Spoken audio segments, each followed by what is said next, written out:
황혼의 삼각관계, 세 여자와 한 남자의 비밀. 그 일장 쓰러진 황제.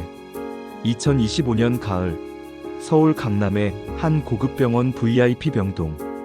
회장님, 회장님. 비서의 다급한 외침과 함께 김태준 65세 태평그룹 회장이 쓰러졌다. 중요한 이사회 중이었다. 뇌출혈이었다. 응급실로 실려간 태준. 그의 핸드폰에는 3개의 전화가 동시에 걸려왔다.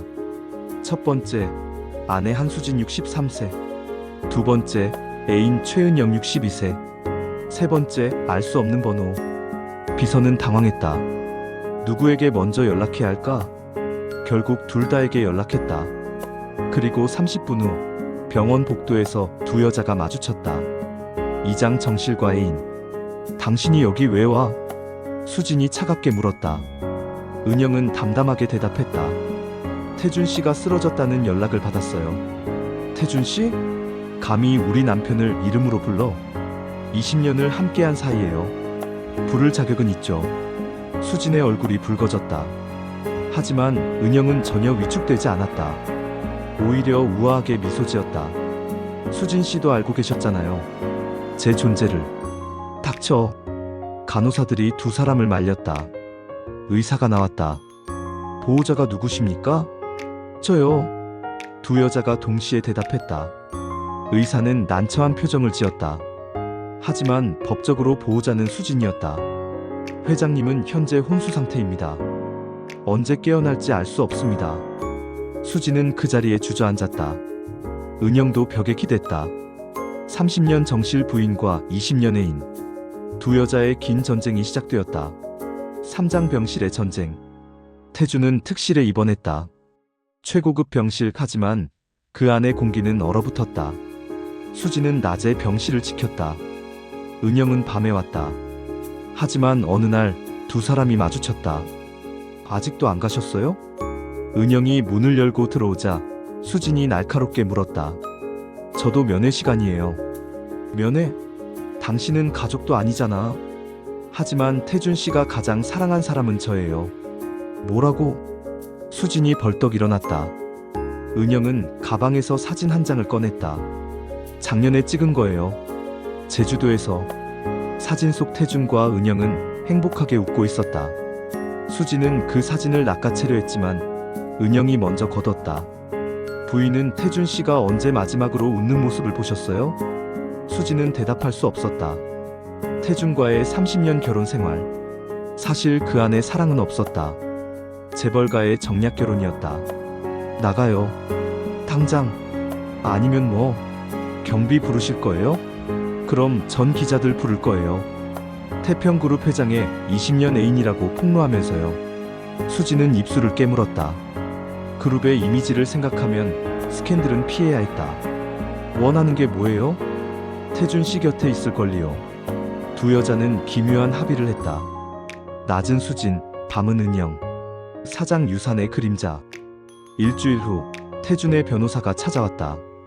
회장님의 유언장을 확인해야 합니다. 유언장이요? 수진이 물었다. 네.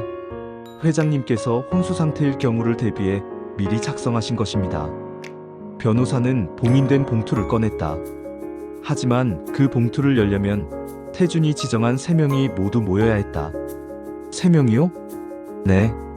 부인 한수진 씨, 그리고 변호사는 은영을 쳐다봤다. 최은영 씨. 수진의 얼굴이 일그러졌다. 유언장에까지 저 여자 이름이? 그리고 한 분이 더 계십니다. 누구죠? 강민서 씨입니다. 민서? 두 여자가 동시에 놀란 목소리를 냈다. 강민서. 태준의 첫사랑. 40년 전 헤어진 그 여자. 해시태그 5장 세 번째 여자. 다음날 병실 문이 열렸다. 한 여자가 들어왔다. 검은 코트를 입은 우아한 실루엣.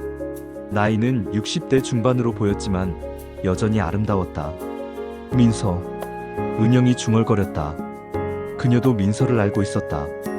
태준이 가끔 꿈속에서 그 이름을 불렀으니까. 수진도 알고 있었다. 결혼 첫날 밤 술에 취한 태준이 민서를 찾았던 기억. 민서는 침대에 누운 태준을 바라봤다. 40년 만의 재회. 바보. 이렇게 만나자고 했어? 민서의 눈에서 눈물이 흘렀다. 수진이 날카롭게 물었다. 당신은 누구죠? 강민서예요. 태준이의 첫사랑. 방 안의 공기가 얼어붙었다. 은영이 물었다. 40년 동안 어디 계셨어요? 미국에 있었어요. 태준이가 날 떠나보냈거든요. 해시태그 6장 40년 전의 진실. 민서는 앉아서 이야기를 시작했다. 1985년이었어요. 태준이와 저는 연인이었죠. 결혼하기로 약속했어요. 수진의 얼굴이 굳었다. 하지만 태준이의 아버지가 반대했어요. 전 평범한 집안 출신이었거든요. 재벌가 며느리감이 아니라고. 그래서 태준이는 아버지와 싸웠어요. 하지만 결국 졌죠. 아버지가 회사를 넘기지 않겠다고 했으니까. 민서는 태준을 바라봤다. 태준이가 내게 말했어요. 미안해, 민서야. 난 너를 선택할 수 없어. 하지만 평생 너만 사랑할 거야. 라고. 은영이 숨을 죽였다. 그 대사, 태준이 자신에게도 한 말이었다. 전 미국으로 떠났어요. 태준이의 도움으로요. 거기서 공부하고 사업하고 성공했죠. 그럼 왜 다시 돌아왔어요? 태준이가 1년 전에 연락했어요. 민서야, 나 이제 다 정리하려고 해. 돌아와 줄래? 라고. 수진이 벌떡 일어났다. 거짓말. 우리 남편이 그럴 리 없어. 민서는 핸드폰을 꺼내 문자를 보여줬다. 태준의 번호에서 온 메시지들. 민서야, 보고 싶어. 이제 회사도 아들에게 넘길 거야. 우리 남은 인생 함께 살자. 수지는 휘청거렸다. 은영도 충격에 빠졌다. 해시태그 7장 유언장의 비밀. 변호사가 새 여자를 모았다. 이제 유언장을 개봉하겠습니다. 봉투가 열렸다. 변호사가 내용을 읽기 시작했다. 나, 김태준은 정신이 온전할 때 이 유언장을 작성한다. 첫째, 회사 경영권은 아들 김준호에게 상속한다. 준호는 병실 밖에서 듣고 있었다. 그는 이미 이 모든 상황을 알고 있었다. 둘째, 강남의 본가는 아내 한수진에게 상속한다. 수진은 안도했다. 적어도 집은 자기 것이다. 셋째, 제주도 별장과 10억 원은 최은영에게 상속한다. 은영은 눈을 감았다. 20년의 대가치고는 적었다. 넷째, 변호사가 말을 멈췄다. 새 여자가 숨을 죽였다. 넷째, 전 재산의 30%, 약 300억 원은 강민서에게 상속한다. 뭐라고? 수진이 소리쳤다. 그리고 마지막 다섯째, 내가 깨어나지 못하고 죽는다면 내 장례는 민서가 주관하길 원한다. 수진은 그 자리에 주저앉았다. 은영도 얼굴이 창백해졌다. 민서만 조용히 눈물을 흘렸다. 변호사는 계속 읽었다. 수진아, 30년 동안 미안했어. 사랑하지 않는 사람과 결혼시켜서. 하지만 넌 좋은 아내였어. 은영아, 20년 동안 고마웠어. 네가 있어서 숨을 쉴 수 있었어. 하지만 미안해. 끝까지 책임지지 못해서. 그리고 민서야, 내 인생에서 단 한 사람, 진짜 사랑했던 사람. 늦었지만 남은 재산이라도 너와 함께하고 싶어.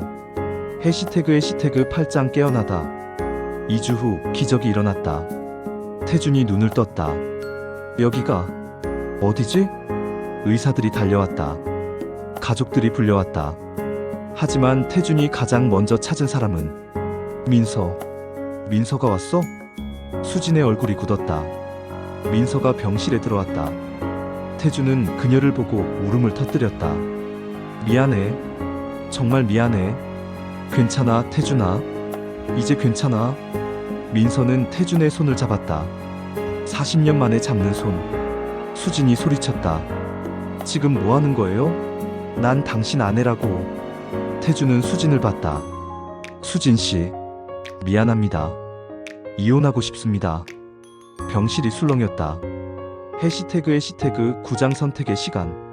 다음 날 태준은 새 여자를 따로따로 불렀다.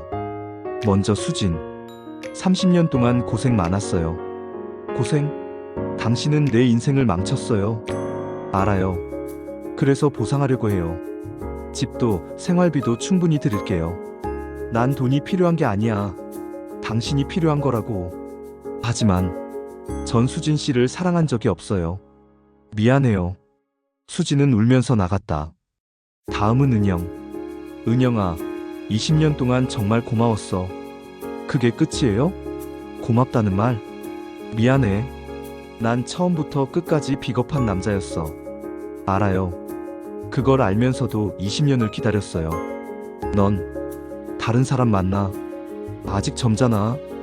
은영은 비웃었다. 62살이 젊어요? 당신은 끝까지 무책임하네요. 은영도 나갔다. 마지막으로 민서. 민서야? 응. 나랑 결혼해줄래? 민서는 한참을 침묵했다. 태준아, 우린 이미 40년을 놓쳤어. 알아? 그래서 남은 시간이라도 함께하고 싶어. 하지만 저 두 여자는 어떻게? 그건 내가 책임질게. 민서는 고개를 저었다. 아니야. 넌 아무도 책임질 수 없어. 40년 전에도 지금도. 해시태그 10장 진실의 무게. 그날 밤 세 여자가 병원 카페에서 마주쳤다. 침묵. 먼저 입을 연 건 은영이었다. 우리 참 불쌍하네요. 수진이 쏘아붙였다. 누구 때문인데? 태준 때문이죠. 아니, 우리 자신 때문이에요. 민서가 말했다. 맞아요. 우린 모두 태준이만 바라보며 살았어요. 우리 자신의 인생은 없었죠. 세 여자는 서로를 바라봤다. 60대의 여자들. 인생의 황혼에 선 그들은 비로소 깨달았다. 사랑은 받는 것이 아니라 선택하는 것이라는 걸. 그리고 그들은 태준이 아니라 자신을 선택해야 한다는 걸. 해시태그 11장 반전. 일주일 후 태준의 병실에 세 여자가 함께 들어왔다. 태준은 놀랐다. 다들 왜? 수진이 먼저 말했다. 이혼 동의합니다.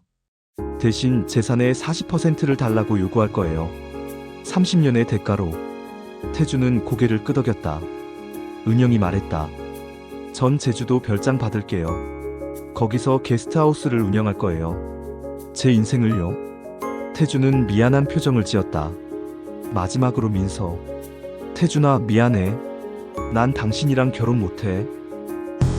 뭐? 40년 전에 헤어질 때 우린 이미 끝났어. 지금 만나는 건 과거에 대한 미련일 뿐이야. 민서야, 난 미국으로 돌아갈 거야. 거기 내 인생이 있거든. 친구들도 일도. 민서는 유언장을 꺼냈다. 이 재산도 필요 없어. 난 내 돈으로 충분히 잘 살아. 그녀는 유언장을 찢었다. 안녕, 태준아. 행복해. 민서는 돌아서 나갔다. 해시태그 12장 혼자 남은 남자. 3개월 후 태준은 회복했지만 완전히 혼자가 되었다. 수지는 이혼하고 친구들과 유럽 여행을 떠났다. 은영은 제주도에서 게스트하우스를 성공적으로 운영하고 있었다. 민서는 미국으로 돌아가 자선 사업을 하며 바쁘게 살고 있었다. 세 여자 모두 행복했다. 태준 없이. 태준은 혼자 텅 빈 집에 앉아 있었다. 회사도 아들에게 넘겼다. 그는 비로소 깨달았다. 자신이 사랑했던 건 여자들이 아니라 여자들이 자신을 사랑해주는 그 감정이었다는 것을. 진짜 사랑은 한 번도 해본 적이 없었다는 것을. 결국 난 혼자네. 태준은 씁쓸하게 웃었다. 종장 세 여자의 재회.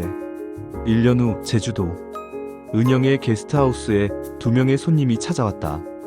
수진과 민서였다. 어머, 이게 누구야? 세 여자는 서로를 보고 웃었다. 여기 커피 맛있다며? 그럼 내가 직접 볶은 원두야. 세 여자는 테라스에 앉아 바다를 바라봤다. 태준이 어떻게 지내? 수진이 물었다. 혼자 잘 살고 있대. 아들이 가끔 방문한다고. 불쌍하긴 하네. 우리가 불쌍하지 뭐. 세 여자는 웃었다. 근데 말이야. 민서가 입을 열었다. 우리 이렇게 친구 먹고 살면 안 돼? 친구? 응. 같은 남자 좋아했던 동지들. 수진이 킥킥거렸다. 동지? 그거 좋은데? 은영도 웃었다. 그래, 우리 동지하자. 세 여자는 잔을 부딪혔다. 60대 중반의 여자들. 인생의 황혼에 비로소 자기 자신을 찾았다. 그리고 사랑보다 더 소중한 것을 얻었다. 우정. 에필로그. 2년 후 세 여자는 함께 여행사를 차렸다. 이름은 황혼의 자유여행사. 60대 이상 여성들을 위한 맞춤 여행 상품. 사업은 대박이 났다. 태주는 신문에서 그 기사를 보고 씁쓸하게 웃었다. 결국 다들 날 떠나 행복해졌구나. 그는 혼자 남았지만 여자들은 함께였다. 사랑은 끝났지만 인생은 계속되었다. 그리고 때로는 사랑 없이도 인생은 아름다울 수 있었다. 마이너스 끝. 후기. 이 이야기는 사랑에 매달리는 것보다 자기 자신을 찾는 것이 더 중요하다는 메시지를 담고 있습니다. 나이가 들어도 새로운 시작은 가능합니다. 황혼이라고 부르지만 때로는 그 빛이 가장 아름답습니다. 세 여자는 한 남자를 사랑했지만 결국 자신을 더 사랑하는 법을 배웠습니다. 그것이 진정한 성숙이고 진정한 사랑입니다.